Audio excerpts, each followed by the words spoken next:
إن الحمد لله نحمده ونستعينه ونستغفره ونعوذ بالله من شرور أنفسنا ومن سيئات أعمالنا من يهده الله فلا مضل له ومن يضلل فلا هادي له وأشهد أن لا إله إلا الله وحده لا شريك له وأشهد أن محمدا عبده ورسوله يا أيها الذين آمنوا اتقوا الله حق تقاته ولا تموتن إلا وأنتم مسلمون يا أيها الناس اتقوا ربكم الذي خلقكم من نفس واحدة وخلق منها زوجها وبث منهما رجالا كثيرا ونساء واتقوا الله الذي تساءلون به والأرحام إن الله كان عليكم رقيبا يا أيها الذين آمنوا اتقوا الله وقولوا قولا سديدا يصلح لكم أعمالكم ويغفر لكم ذنوبكم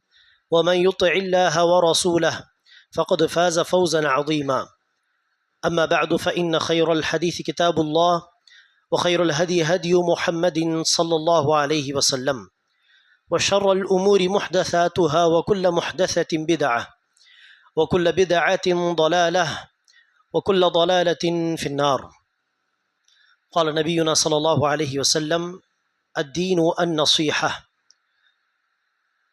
கண்ணியமிக்க சகோதர சகோதரிகளே, பிறர் நலம் நாடுவது, இஸ்லாம் என்றாலே நலம் நாடுவது, இது தொடர்பாக இன்றைய இந்த ஜும்மா உரையில் சில விஷயங்களை நான் தனக்காகவும் உங்களுக்காகவும் ஒரு நல்லுபதேசமாக எடுத்துரைக்க விரும்புகிறேன். கண்ணியமிக்க சகோதர சகோதரிகளே,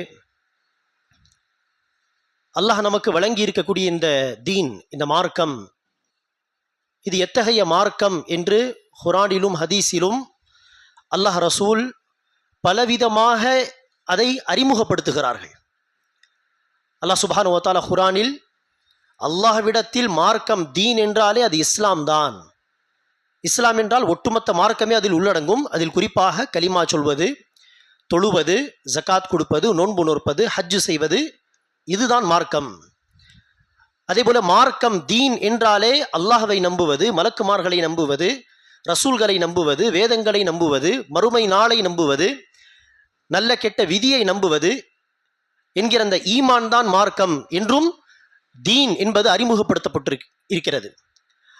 இவ்வாறு பல விதத்தில் மார்க்கத்தின் தீனின் பல அம்சங்களை சொல்லி அல்லாஹ் ரசூல் இந்த தீனை அறிமுகப்படுத்தும் அந்த வேளையில் ரசூல் அவர்கள் ஒரு ஹதீஸிலே மார்க்கத்தை, இந்த தீனை எப்படி அறிமுகப்படுத்துகிறார் என்று சொன்னால், அத்தீனு அந்நஸீஹா, தீன் என்றாலே, மார்க்கம் என்றாலே நஸீஹா தான். நஸீஹா என்றால் உள்ள தூய்மை என்று சொல்லலாம். அதே போல நலம் நாடுவது என்றும் சொல்லலாம். ஆக மார்க்கம் என்றாலே உள்ள தூய்மை, மார்க்கம் என்றாலே நலம் நாடுவது, நலம் நாடுவதுதான் மார்க்கம் என்று அழுத்தமாக ரசூல் அவர்கள் பிறர் நலம் நாடுவதை தான் மார்க்கம், மார்க்கத்தின் மிக முக்கியமான அம்சம் இதுதான் என்று அழுத்தம் திருத்தமாக சொல்கிறார்கள். இதை சொன்னதும் சஹாபாக்கள் கேட்கிறார்கள், குல்னா லிமன் யா ரசூலல்லாஹ், அல்லாஹ்வின் தூதரே, யாருக்காக நஸீஹா, அதாவது யாருக்காக உள்ள தூய்மையோடு நாம் செயல்பட வேண்டும், யாருக்காக நாம் நலம் நாட வேண்டும் என்று சஹாபாக்கள் ரசூலிடம் வினவினார்கள். அதற்கு ரசூல் பதிலளித்தார்கள், லில்லாஹி வலி கிதாபிஹி வலி ரசூலிஹி வலி அஇம்மத்தில் முஸ்லிமீன வ அம்மத்திஹிம், அல்லாஹ்வுக்காக, அல்லாஹ்வுடைய வேதத்திற்காக, அல்லாஹ்வுடைய தூதருக்காக, முஸ்லிம் தலைவர்களுக்காக மற்றும் பொதுமக்களுக்காக. அல்லாஹ்வுக்காக நஸீஹா என்றால் என்ன? அல்லாஹ்வுடைய விஷயத்தில் நாம் உள்ள தூய்மையோடு செயல்படக்கூடியவர்களாக, உண்மையான மக்களாக இருக்க வேண்டும்.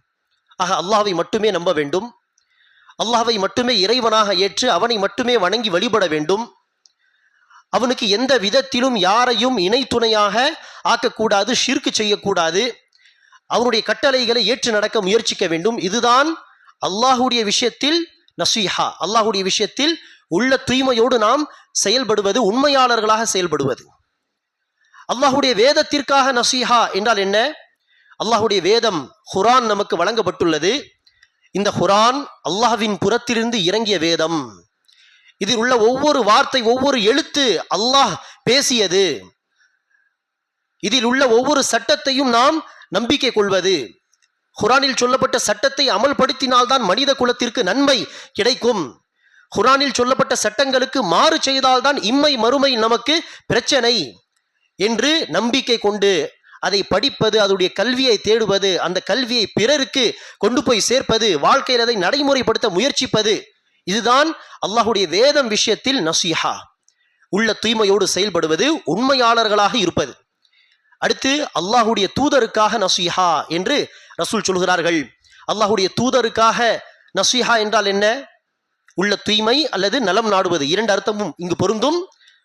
ரசூலுக்காக நசீஹா என்றால் முஹம்மது ஸல்லல்லாஹு அலைஹி வஸல்லம் அவர்களை உண்மை தூதராக நம்பிக்கை கொண்டு அவரை உண்மைப்படுத்திய பிறகு அவர் கொண்டு வந்த மார்க்கத்தை ஏற்று நடக்க முயற்சிப்பது, அவர்கள் காட்டி தந்த வழிமுறையை, நபி வழி சுன்னாவை பின்பற்றி நடப்பது, அந்த சுன்னாவை பிறரிடம் கொண்டு போய் சேர்ப்பது, நபி ஸல்லல்லாஹு அலைஹி வஸல்லம் அவர்களுடைய வாழ்க்கை வரலாறை படித்து அறிந்து அதை பிறரிடம் கொண்டு போய் சேர்க்க முயற்சிப்பது, நபிகள் நாயகம் ஸல்லல்லாஹு அலைஹி வஸல்லம் அவர்களை குறித்து தவறாக பேசப்பட்டால், தவறான விமர்சனங்கள் வைக்கப்பட்டால் அதற்கான தக்க பதிலை தருவது, ரசூலுடைய கண்ணியத்தை பாதுகாப்பது, இது ரசூலுடைய விஷயத்தில் உண்மையான உம்மத்தியாக நடந்து கொள்வது, ரசூலுக்காக நலம் நாடுவது.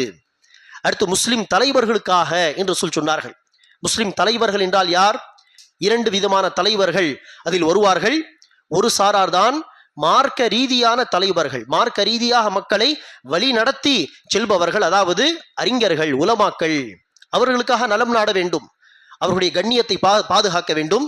உண்மையான உலமாக்கள், குர்ஆன் ஹதீஸின் பக்கம் அழைக்கக்கூடிய, சத்திய கொள்கையின் பக்கம் அழைக்கக்கூடிய உலமாக்கள் யார் இருக்கிறார்களோ அவர்கள் மார்க்கத்தின் எந்த பணிகளை செய்கிறார்களோ அந்த பணியில் நம்மால் என்ற உதவிகளை அவர்களுக்கு செய்வது, அவர்களுடைய குறைகளை மறைப்பது, இது எல்லாமே உலமாக்களுக்காக. அதே போல உலக ரீதியாக தலைவர்களாக இருக்கக்கூடியவர்கள் யார்? முஸ்லிம் ஆட்சியாளர்கள். இஸ்லாமிக் ஸ்டேட்டிலே, முஸ்லிம் நாடுகளிலே, இஸ்லாமிய ஆட்சி இருக்கக்கூடிய பகுதிகளிலே யார் கவர்னராக இருக்கிறார்களோ அல்லது ஹலீஃபாவாக இருக்கிறார்களோ அவர்களெல்லாம் முஸ்லிம் தலைவர்களில் வந்து விடுவார்கள். அவர்களுக்காக நலம் நாடுவது, அவர்கள் ஏதாவது தவறு செய்தால் அவர்களுக்கு உபதேசம் செய்ய முயற்சிப்பது, தவறு செய்வதை விட்டு அவர்களை தடுக்க முயற்சிப்பது, மற்ற நன்மையான விஷயங்களில் அவர்களுடைய கட்டளைகளுக்கு இணங்க நடக்க முயற்சிப்பது, அவர்களுக்கு எதிராக மக்களை தூண்டாமல் கிளர்ச்சி ஏற்படுத்தாமல் இருப்பது, ஆட்சியாளர்களுக்காக துவா செய்வது, இது எல்லாமே அவர்களுக்காக நலம் நாடுவது. இறுதியாக ரசூல் அவர்கள் சொன்னார்கள், பொதுமக்களுக்காக நலம் நாடுவது. இதுதான் அன்பாளர்களே, பொதுமக்களுக்காக நலம் நாடுவது. ஒரு வார்த்தையில் நாம் சொல்கிறோம், ஆனால் இதில் ஆயிரக்கணக்கான விஷயங்கள் உள்ளடங்கும். பொதுமக்களுக்காக நலம் நாடுவது என்று சொன்னால் என்ன? தேவை ஏற்படும் பொழுது யாராவது கடன் என்று வந்தால் கடன் கொடுப்பது, ஜகாத் வாங்கும் தகுதியில் உள்ளவர்கள் கஷ்டப்படுவதை நாம் பார்க்கும் பொழுது அவர்களுக்கு சதகாவை, ஜகாத்தை கொடுத்து உதவி செய்வது, யாராவது ரெக்கமெண்டேஷன் என்று கேட்டு வருவார்கள், நமக்கு அல்லாஹ் சுப்ஹானஹு வ தஆலா ஒரு தகுதியை தந்திருக்கிறான், நம்முடைய வார்த்தைக்கு ஒரு கண்ணியம் இருக்கிறது, மக்களுக்கு மத்தியில் இன்ஃப்ளூயன்ஸ் இருக்கிறது என்று சொன்னால் ரெக்கமெண்டேஷன் என்று கேட்டு வருவார்கள். நன்மையான காரியமாக இருந்தால் ஒரு வார்த்தை பேசி சிபாரிசு செய்து நன்மையான ஒரு காரியத்திலே உதவி செய்வது, பல விஷயங்கள் இதில் உள்ளடங்கும். பொதுமக்களுக்காக நலம் நாடுவது, இது இஸ்லாத்தின் மிக முக்கியமான அம்சம். மார்க்கம் என்றாலே நலம் நாடுவது என்று ரசூல் அவர்கள் அழுத்தமாக சொல்லும் அளவிற்கு இது மிக மிக முக்கியமான ஒரு விஷயமாக ஒவ்வொரு மூமினும் ஒவ்வொரு முஸ்லிமும் கடைபிடிக்க வேண்டிய ஒரு அம்சமாக இருக்கிறது. இதே விஷயத்தை, இதே கருத்தை நபிகள் நாயகம் ஸல்லல்லாஹு அலைஹி வஸல்லம் அவர்கள் பல ஹதீசுகளிலே பல விதத்திலே சொல்லி நமக்கு வலியுறுத்துகிறார்கள். நபி ஸல்லல்லாஹு அலைஹி வஸல்லம் அவர்கள் ஒரு ஹதீஸிலே சொல்கிறார்கள், ஹைருன் நாஸி அன்ஃபஉஹும் லின்னாஸ், மக்களில் சிறந்தவர் யாரெனில் யார் மக்களுக்கு அதிகம் நன்மை செய்பவராக இருக்கிறாரோ, எந்த நபரால் மக்கள் அதிகம் நன்மை பெறுகிறார்களோ, பயன் அடைகிறாரோ, அவர்தான் சமூகத்தில் மிக சிறந்தவர். இதற்கு அப்படியே நேர்மாறான விஷயம் என்ன? நலம் நாடுவது, நலம் செய்ய முயற்சிப்பது என்பதற்கு நேர்மாறான விஷயம்தான் பிறருக்கு நோவினை செய்வது, நோகடிப்பது, கஷ்டப்படுத்துவது. அதை குறித்து ரசூல் அவர்கள் சொல்லும் பொழுது ஹதீஸிலே, அல் முஸ்லிமு மன் சலிம் அல் முஸ்லிமூன மின் லிசானிஹி வ யதிஹி, உண்மையான முஸ்லிம் யாரெனில் யாருடைய நாவாலும் கரத்தாலும் சக முஸ்லிம்கள் அல்லது மக்கள் பாதுகாப்பு அடைகிறார்களோ, நோகடிக்கப்படாமல் பாதுகாப்பில் இருக்கிறார்களோ, அவருடைய நாவாலோ கரத்தாலோ யாருக்கும் எவ்வித கஷ்டமும் ஏற்படவில்லையோ, அவர்தான் உண்மையான முஸ்லிம். இதே கருத்தை இன்னொரு ஹதீஸில் சொல்லும் பொழுது அல் முஃமினு, உண்மையான மூமின் யாரெனில் மன் அமீனஹுன் நாஸ், யாருடைய நாவாலும் கரத்தாலும் எவ்வித பாதிப்பையும் அடையாமல் மக்கள் பாதுகாப்பில் இருக்கிறார்களோ அவர்தான் உண்மையான மூமின். இன்னொரு ஹதீஸில் ரசூல் சொல்வார்கள் லா யுமின் லா யுமின் லா யுமின், மூமினாக மாட்டார், மூமினாக மாட்டார், மூமினாக மாட்டார். சஹாபாக்கள் கேட்கிறார்கள் யார் ரசூலல்லாஹ், யார் மூமினாக மாட்டார், யார் மூமின் இல்லை, யார் இறை விசுவாசி இல்லை? ரசூல் அவர்கள் சொன்னார்கள், எந்த நபருடைய கஷ்டங்களால் மக்கள் அவதிப்படுகிறார்களோ, அவர் தரக்கூடிய கஷ்டங்களால், அவர் தரக்கூடிய சிரமங்களால் மக்கள் அவதிப்படுகிறார்களோ அந்த நபர் மூமின் கிடையாது. அன்பார்ந்தவர்களே, உண்மையான மூமின் பிறருக்கு என்றவரை நன்மை செய்ய முயற்சிக்க வேண்டும். உண்மையான மூமினுடைய நாவாலோ அல்லது கரத்தாலோ யாருக்கும் எவ்வித பாதிப்பும் ஏற்படக்கூடாது. இந்த இப்போது நாம் சொன்ன ஹதீசுகளின் அடிப்படையில் நான் ஒரு உண்மையான மூமினா அத்தீனு அந்நஸீஹா அடிப்படையில், மார்க்கம் என்றாலே நலம் நாடுவது என்று ரசூல் சொன்னார்களே, இந்த ஹதீஸின் அடிப்படையில் நான் மார்க்கத்தை பின்பற்றி நடக்கக்கூடியவனா என்பதை பார்ப்பதற்கு நானும் நீங்களும் சுய பரிசோதனை செய்து பார்க்க வேண்டும். என்னால் மக்கள் நலம் அடைகிறார்களா, என்னால் மக்கள் பயனடைகிறார்களா, நான் பிறருக்கு நலம் நாடக்கூடியவனாக இருக்கிறேனா, நல்லது செய்யக்கூடியவனாக இருக்கிறேனா, அல்லது நவுதுபில்லா அதற்கு நேர்மாறாக என்னுடைய நாவால், என்னுடைய பேச்சால், வரம்பு மீறி என்னுடைய வார்த்தைகளால் அல்லது வரம்பு மீறி என்னுடைய செயல்பாடுகளால் அவ்வப்போது சில சமயம் அண்டை வீட்டார், சில சமயம் உறவினர்கள், சில சமயம் என்னுடைய நண்பர்கள் என்று மாறி மாறி மக்கள் என்னால் கஷ்டப்படுகிறார்களா என்று ஒவ்வொருவரும் கட்டாயம் சுய பரிசோதனை செய்து பார்த்து நம்முடைய வாழ்க்கை எந்த திசையை நோக்கி பயணித்துக் கொண்டு இருக்கிறது என்பதை கவனித்து இஸ்லாம் சொல்லக்கூடிய இந்த முக்கியமான அம்சத்தை நாம் கடைபிடிக்க முயற்சிக்க வேண்டும். அன்பானவர்களே, நாம் பிறருக்காக நலம் நாடுபவர்கள், நாம் யாருக்கும் கஷ்டம் தரக்கூடிய மக்கள் கிடையாது என்பதற்கான மிகப்பெரிய ஒரு அடையாளம் என்னவென்றால், ஒரு மூமின் சுயநலவாதியாக இருக்க மாட்டார். இது மிகப்பெரிய அடையாளம். சுயநலவாதியாக வாழ்ந்தால் ஆட்டோமேட்டிக்காக என்ன ஆகும், பிறருக்கு நலம் நாடுவது என்கிற அம்சம் போய்விடும். யாரையும் கஷ்டப்படுத்த கூடாது, சிரமப்படுத்த கூடாது என்கிற அம்சம் வாழ்க்கை விட்டு போய்விடும். சுயநலவாதி எப்போதும் என்ன செய்வான், எனக்கு நன்மை கிடைத்தால் நான், என்னுடைய குடும்பம், என்னுடைய மனைவி, மக்கள் நல்லா இருந்தால் போதும். யார் எப்படி கஷ்டப்படுகிறார்கள், அவதிப்படுகிறார்கள், அதெல்லாம் எனக்கு தேவையில்லை என்றுதான் ஒரு சுயநலவாதி வாழ்வான். ஆனால் பொது நலம் கருதக்கூடிய ஒரு மூமினாக இருந்தால் சில சமயம் தன்னுடைய கஷ்டங்களை அவர் பொறுத்துக் கொள்வாரே ஒழிய பிறரை என்ன செய்ய மாட்டார், கஷ்டப்படுத்த விரும்ப மாட்டார். ஆக சுயநலவாதியாக நான் வாழ்கிறேனா அல்லது பொது நலம் விரும்பக்கூடியவனாக இருக்கிறேனா என்று பார்க்க வேண்டும். அன்பானவர்களை, ஒரு முறை ஒரு சஹாபி ஜரீர் பின் அப்துல்லா அல் பஜலி என்கிற ஒரு நபித்தோழர், அவர் நினைச்சுகிறார், தன்னுடைய ஒரு அடிமையை அல்லது தன்னுடைய ஒரு பணியாளரை, ஹாதிமை அழைத்து கடை வீதிக்கு, மார்க்கெட்டுக்கு சென்று ஒரு நல்ல குதிரை வாங்கி வரும்படி காசை கொடுத்து அனுப்புகிறார். சில வெள்ளி காசுகள் கொடுத்து கடை வீதிக்கு சென்ற அந்த ஜரீர் பின் அப்துல்லா அல் பஜலியுடைய பணியாளர் ஹாதிம் ஒரு நல்ல தரமான குதிரையை பார்த்து 300 திர்ஹம்களுக்கு பேரம் பேசி அந்த நல்ல குதிரையை குறைந்த விலையில், 300 திர்ஹம் என்பது குறைந்த விலை, சாதாரண குதிரை கிடைக்கும் 300 திர்ஹமுக்கு அந்த காலத்தில். ஆனால் மிக சிறந்த குதிரை என்று சொன்னால் 300 திர்ஹமுக்கு பொதுவாக கிடைக்காது. ஆனால் ஒரு தரமான குதிரையை 300 திர்ஹமுக்கு பேரம் பேசி நினைச்சுகிறார், வாங்கி வருகிறார். வந்த பிறகு எஜமான் ஜரீர் ரலியல்லாஹு அன்ஹு அவர்கள் சந்தோஷப்படுவார், குறைந்த விலையில் தரமான குதிரை வாங்கி வந்து விட்டாரே என்று சந்தோஷப்படுவார் என்பதாக நினைத்து கொண்டு வருகிறார். ஆனால் வந்து இந்த தகவலை சொன்ன பிறகு ஜரீர் பின் அப்துல்லா சந்தோஷப்படவில்லை. மாறாக, இந்த குதிரையை பார்த்தால் மிக தரமான குதிரையாக இருக்கிறது, ஆனால் விலையோ 300 திர்ஹமா, சாத்தியம் இல்லையே. இவ்வளவு சிறந்த குதிரையை ஒருவர் 300 திர்ஹமுக்கு விற்பனை செய்திருக்கிறார் என்றால் என்ன அர்த்தம், என்ன பொருள்? விற்பனை செய்த அந்த குதிரைக்கு சொந்தக்காரர் ஏதோ அவசரத்தில் இருக்கிறார், அவருக்கு ஏதோ தேவை 300-400 திர்ஹம் தான், ஆகவேதான் இந்த ரேட்டுக்கு போனாலும் சரி என்று ஏதோ அவசரத்தில் விற்பனை செய்திருக்கிறார். அவர் ஏதோ இக்கட்டான சூழ்நிலையில் அவசரத்தில் இருக்கிறார் என்ற அர்த்தம். ஆக இதை பெரும்பாலும் சுயநலவாதிகள் நினைச்சுவார்கள், வாய்ப்பாக பயன்படுத்திக் கொள்வார்கள். கஷ்டத்தில் இருக்கிறார், அவசரத்தில் இருக்கிறார், கேட்ட ரேட்டுக்கு தருவார் என்று இதை வாய்ப்பாக தான் பெரும்பாலும் மக்கள் பயன்படுத்திக் கொள்வார்கள். ஆனால் நலம் நாடக்கூடிய ஒரு முஸ்லிம் நினைச்சக்கூடாது, இந்த வாய்ப்பை பயன்படுத்திக் கொள்ளக்கூடாது.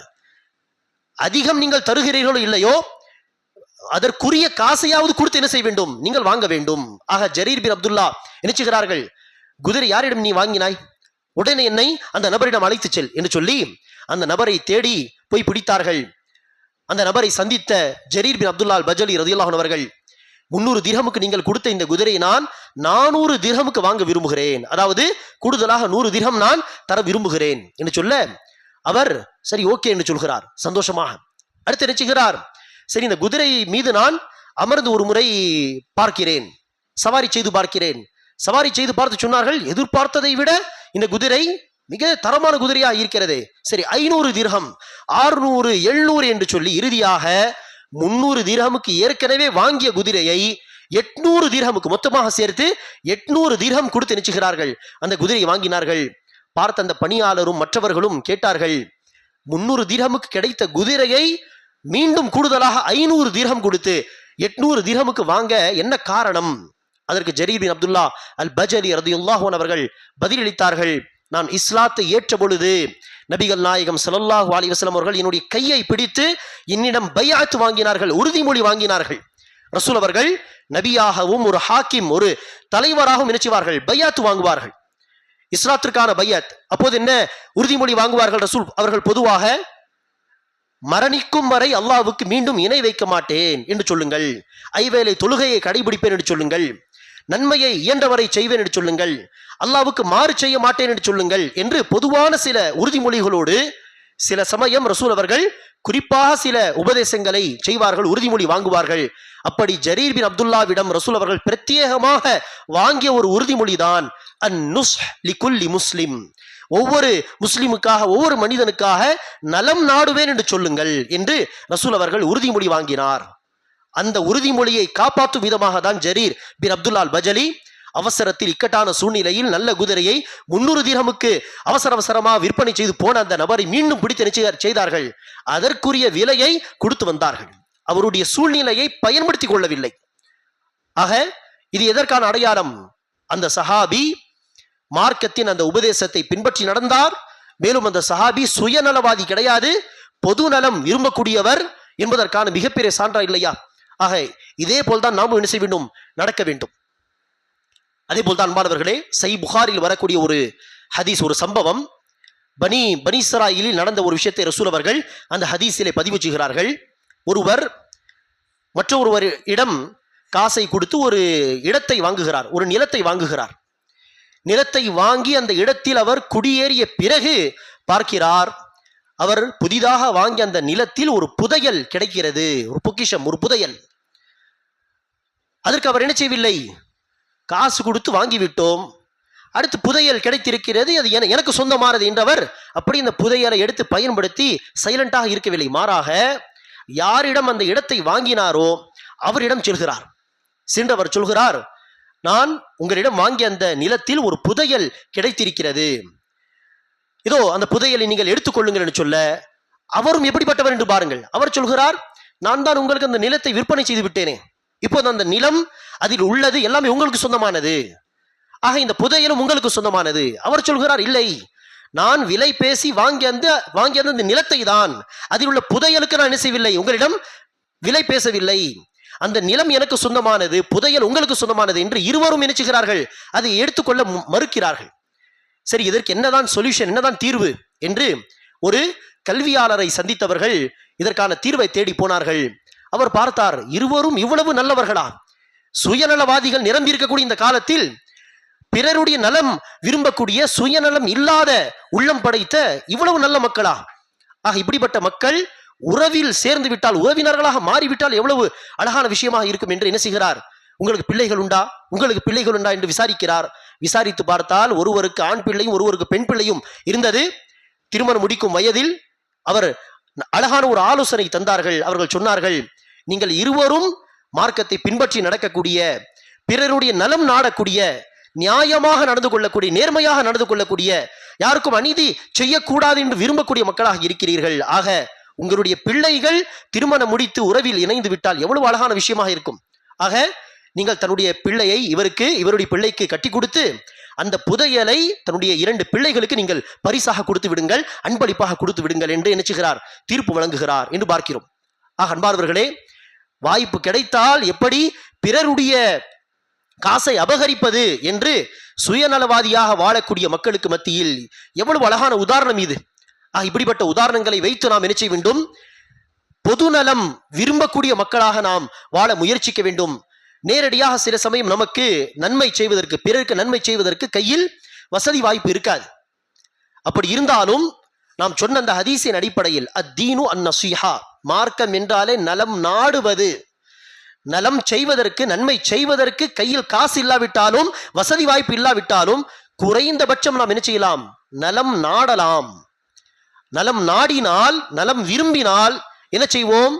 நம்மிடத்தில் வசதி வாய்ப்பு இல்லாவிட்டாலும் யாரிடத்தில் வசதி வாய்ப்பு இருக்குமோ அவர்களிடம் நாம் என்ன செய்வோம்? அனுப்பி வைப்போம். இன்னாரிடம் போனால் அங்கு உங்களுக்கு வேலை நடக்கும். அல்லது நாமே சுயமாக சென்று இன்னார் கஷ்டப்படுகிறார், உங்களால் ஏதாவது உதவி செய்ய முடியுமா என்று நாம் என்ன செய்வோம்? குறைந்தபட்சம் நன்மை செய்வதற்கான வழிகள் என்ன என்பதை நாம் தேடுவோம். சுயமாக நன்மை செய்வதற்கு நம்மிடத்தில் வசதி வாய்ப்பு இல்லாவிட்டால். ஆனால் அதற்கு அடிப்படை என்ன? நலம் நாடக்கூடிய அந்த எண்ணங்கள், அந்த நீயத் நம்முடைய உள்ளத்தில் ஏற்பட வேண்டும். நபிகள் நாயகம் ஸல்லல்லாஹு அலைஹி வஸல்லம் அவர்கள் ஒரு ஹதீஸில் சொல்கிறார்கள், அஸ்ஸாஇ அலல் அர்மலதி வல் மிஸ்கீன் கல் முஜாஹிதி ஃபீ ஸபீலில்லாஹ். எவர் ஒருவர் யதீமுக்காக அல்லது மிஸ்கீன் ஏழைகளுக்காக மற்றும் விதவை பெண்களுக்காக வேண்டி உழைப்பு செய்வாரோ அவர் அல்லாஹ்வின் பாதையில் போர் செய்யக்கூடிய, அறப்போர் செய்யக்கூடிய முஜாஹித் போன்றவராவார். யார் மிஸ்கீனுக்காக முயற்சி செய்கிறாரோ, சுயமாக காசு கொடுத்து உதவி செய்வதற்கு அவர் வசதி வாய்ப்பு உள்ளவர் கிடையாது, பணக்காரர் கிடையாது, சுயமாக சதகா தருவதற்கு. ஆனால் அந்த மிஸ்கீனுக்காக முயற்சி செய்கிறார். எப்படிப்பட்ட முயற்சி? சுயமாக கொடுப்பதற்கு, சதகா கொடுப்பதற்கு காசு இல்லாவிட்டாலும் யாரிடம் வசதி இருக்கிறோ அவரிடம் சென்று, ஒருவர் மருத்துவ உதவி என்று வந்திருக்கிறார், ஒருவர் கஷ்டப்படுகிறார், ஒருவருக்கு தன்னுடைய பிள்ளைக்கு ஃபீஸ் கட்ட காசு கிடையாது, ஒருவருக்கு இன்னென்ன பிரச்சனை, ஏதாவது உதவி செய்ய முடியுமா? இது என்னது முயற்சி? இது சுயமாக சதகா தருவதற்கு காசு இல்லாவிட்டாலும் அவருக்காக ஏதோ ஒரு விதத்தில் முயற்சி செய்கிறார் என்று சொன்னால் அவருக்கும் இந்த ஹதீஸ் பொருந்தும். அதே போல்தான் விதவை பெண்களுக்காக உதவி செய்வதையும் ரசூல் அவர்கள் இந்த ஹதீஸிலே வலியுறுத்தி சொல்கிறார்கள். ஆக யார் விதவை பெண்களுக்காகவும் மிஸ்கீன்களுக்காகவும் உழைப்பு செய்வாரோ, முயற்சி செய்வாரோ அவர் அல்லாஹ்வின் பாதையில் அறப்போர் செய்யக்கூடிய முஜாஹிதுக்கு சமம் என்று நபி ஸல்லல்லாஹு அலைஹி வஸல்லம் அவர்கள் சொல்கிறார்கள். ஆக அன்பார்ந்தவர்களே, மிக முக்கியமான ஒரு அடையாளம் என்ன? நலம் நாடுவதற்கு நாம் சுய நலவாதியாக இருக்கக்கூடாது, பொது நலம் விரும்பக்கூடிய மக்களாக இருக்க வேண்டும். ஆனால் மக்களில் சிலர் பாருங்கள், எப்படியெல்லாம் சுயநலவாதிகளாக மக்கள் இருக்கிறார்கள் என்பதற்கு எடுத்துக்காட்டு. பொது நலம் விரும்பக்கூடியவர்களாக இருந்தால் நாம் என்ன செய்வோம்? யாராவது கடன் என்று கேட்டு வந்தால் கடன் கொடுத்து உதவி செய்வோம். கடன் வாங்கியவரால் அதை அடைக்க முடியாமல் போனால் அவகாசம் கொடுப்போம், டைம் கொடுப்போம். அந்த டைமும் மீறி அவர் அதிகம் கஷ்டப்படுகிறார் என்று உறுதியாக நாம் பார்க்கும் பொழுது தள்ளுபடியே செய்து விடுவோம். சரி, கொடுக்க வேண்டாம். இது நலம் நாடக்கூடியவர்களுடைய அடையாளம். ஆனால் சுயநலவாதியுடைய அடையாளம் என்ன? அவன் நம்மிடத்தில் கடன் வாங்கி இருப்பான், ஆனால் வாங்கிய கடன் கூட என்ன செய்ய மாட்டான்? திருப்பி தரமாட்டான். கொடுத்தவன் என்னதான் கஷ்டப்பட்டு அவதிப்பட்டாலும் சரி, எனக்கு காசு வந்து விட்டது, அதோடு என்னுடைய வேலை முடிந்து விட்டது என்ன செய்வான்? இவன் காசு கொடுப்பது விடுங்கள், வாங்கிய காசை கூட திருப்பி தரமாட்டான். அதே போல் திருமணம் போன்ற விஷயங்கள் என்று வந்து விட்டால் பொது நலம் விரும்பக்கூடிய, யாருக்கும் கெடுதி செய்து விடக்கூடாது, மாறாக இயன்றவரை நன்மைதான் செய்ய வேண்டும் விரும்பக்கூடியவர்களாக இருந்தால், வீட்டில் ஒரு பிள்ளை இருக்கிறது, அந்த பிள்ளைக்கு ஏதோ ஒரு பிரச்சனை, ஏதோ வியாதி அல்லது ஏதோ ஒரு பிரச்சனை என்று சொன்னால் அந்த பிரச்சனையை சொல்லாமல் என்ன செய்யக்கூடாது? திருமணம் பேசக்கூடாது, உறவு பேசக்கூடாது என்று தெளிவாக இருப்பார்கள். இது யாருக்கும் கெடுதி செய்யக்கூடாது என்று விரும்பக்கூடிய மக்களின் அடையாளம். ஆனால் அதுவே சுயநலவாதிகளாக இருந்தால் நினைச்சுவார்கள், எப்படிப்பட்ட பெரிய பிரச்சனையா இருந்தாலும் அதை மூடி மறைத்து சொல்லாமல் கொள்ளாமல் திருமணம் செய்து வைத்து விடுவார்கள். 3 மாதம் 4 மாதம் கழித்து, 1 வருடம் கழித்துதான் அந்த பிரச்சனை தெரிய வந்து அடுத்து புதிதாக திருமணம் முடித்த அந்த தம்பதிகளுக்கு மத்தியில் பிரச்சனை ஆரம்பம். அடுத்து ஹுலாவில் போய் முடியும், தலாகில் போய் முடியும். காரணம் என்ன? சுயநலவாதிகளாக செயல்பட்டார்கள், இப்போது பிரச்சனை. அன்பார்வர்களே, இப்படி திருமண வாழ்க்கையா இருந்தாலும் சரி, வியாபாரமாக இருந்தாலும் சரி, அல்லது கடன் கொடுப்பது வாங்குவது என்று குடுக்கல் வாங்கல் சம்பந்தப்பட்ட விஷயங்களா இருந்தாலும் சரி, அல்லது அண்டை வீட்டாரோடு வாழ்வது, அணுகுவது என்கிற எந்த வாழ்க்கையின் எந்த பகுதியாக, எந்த துறையாக இருந்தாலும் சரி, நாம் சுயநலவாதிகளாக செயல்படாமல் பொது நலம் விரும்பக்கூடியவர்களாக இருக்க வேண்டும். அதே போல் அன்பார்வர்களே, நாம் நலம் நாடக்கூடியவர்களா இல்லையா என்பதற்கான மிகப்பெரிய அடையாளம் தான் பிறரிடத்தில் நாம் சில நியமத்துகளை அருட்கொடைகளை பார்த்தால் நம்முடைய உள்ளங்களில் பொறாமை வரக்கூடாது, பொறாமை ஏற்படக்கூடாது. அப்படி பொறாமை என்கிற இந்த சிந்தனைகள் வந்தாலும் அது வருவது இயல்புதான். அதை 100% என்ன செய்ய முடியாது, தவிர்க்க முடியாது. நம்மிடத்தில் இல்லாத ஒரு நியமத்தை பிறரிடம் பார்க்கும் பொழுது அந்த பொறாமையுடைய சிந்தனைகள் உதிப்பது என்பது இயல்புதான். ஆனால் அந்த சிந்தனைகள் உதித்ததும் ஒரு நல்ல முஸ்லிம் என்ன செய்வார், அதை அப்படியே நான் இப்படி யோசிப்பது தவறு, இந்த சிந்தனைகள் வருவது, அதை வளர்ப்பது தவறு. அல்லாஹ் அவருக்கு அந்த நியமத்தை தந்திருக்கிறார், அல்லாஹ் அவருக்கு பர்க்கத் செய்யட்டும், அல்லாஹ் அவருடைய வியாபாரத்தில் பர்க்கத் செய்யட்டும். நம்முடைய வியாபாரம் ஓடவில்லை, ஆனால் நம்முடைய கண் முன்னால் ஒரு சகோதரருடைய வியாபாரம் ஓஹோ என்று ஓடுகிறது, ப்ராஃபிட் மேல் ப்ராஃபிட், லாபத்துக்கு மேல் லாபம் என்று சம்பாதிக்கிறார் என்று சொன்னால் பொறாமையுடைய சிந்தனைகள் வரலாம், ஆனால் அதை வளர்க்கக்கூடாது, தீனி போட்டு வளர்க்கக்கூடாது. மாறா என்ன செய்ய வேண்டும், ஆரம்பத்திலேயே அந்த சிந்தனைகளை முறியடித்து அல்லாஹ் அவருக்கு இன்னும் பர்க்கத் செய்யட்டும், இன்னும் அல்லாஹ் அவருக்கு லாபத்தை தரட்டும். அல்ஹம்துலில்லாஹ். அல்லாஹ்விடத்தில் நாமும் என்ன செய்ய வேண்டும், யா அல்லாஹ் என்னுடைய வியாபாரத்தையும் லாபத்தை தா, யா அல்லாஹ் என்னையும் நஷ்டத்திலிருந்து காப்பாத்து என்று அல்லாஹ்விடத்தில் தேவையான நியமத்துகளை கேட்க வேண்டுமே ஒழிய நமக்கு கிடைக்காத ஒரு நியமத் பிறருக்கு கிடைப்பதை பார்த்து நினைக்கக்கூடாது, பொறாமை கொள்ளக்கூடாது, அந்த பொறாமையை வளர்க்கக்கூடாது.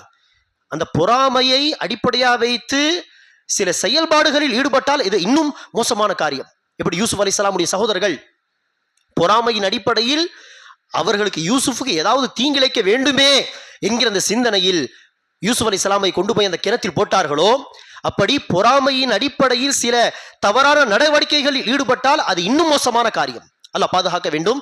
அன்பானவர்களே, நாம் சுயநலவாதியாக வாழ்கிறோமா அல்லது பொதுநலம் விரும்பக்கூடியவர்களாக இருக்கிறோமா? பொறாமை பட்டு பிறரை வெறுக்கக்கூடியவர்களாக, பொறாமையில்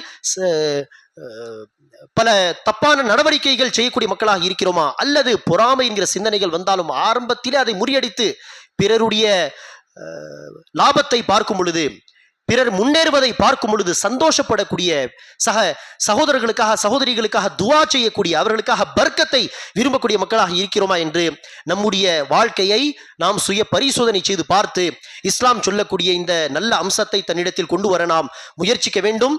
பொறாமை, சுயநலவாதம் என்கிற அந்த தீய அம்சங்களை விட்டு தன்னை, தன்னுடைய அஹ்லாகை நாம் பாதுகாக்க முயற்சிக்க வேண்டும். அல்லாஹ் சுப்ஹானஹு வ தஆலா நம் அனைவருக்கும் நபிகள் நாயகம் ஸல்லல்லாஹு அலைஹி வஸல்லம் அவர்கள் சொன்ன ஹதீஸ் அத்தீனு அன்-நஸீஹா, மார்க்கம் என்றாலே நலம் நாடுவது என்கிற அந்த ஹதீஸுக்கு ஏற்ப ஒவ்வொரு நாளும் செயல்படக்கூடிய பாக்கியத்தை அல்லாஹ் சுப்ஹானஹு வ தஆலா நமக்கு தந்தருள் புரிவானாக. ஆமீன். அகூலு கௌலி ஹாதா வஸ்தக்ஃபிருல்லாஹ லி வ லக்கும் வ லிஸாயிரில் முஸ்லிமீன மின் குல்லி தன்ப் ஃபஸ்தக்ஃபிரூஹு இன்னஹு வல் கஃபூர் ரஹீம்.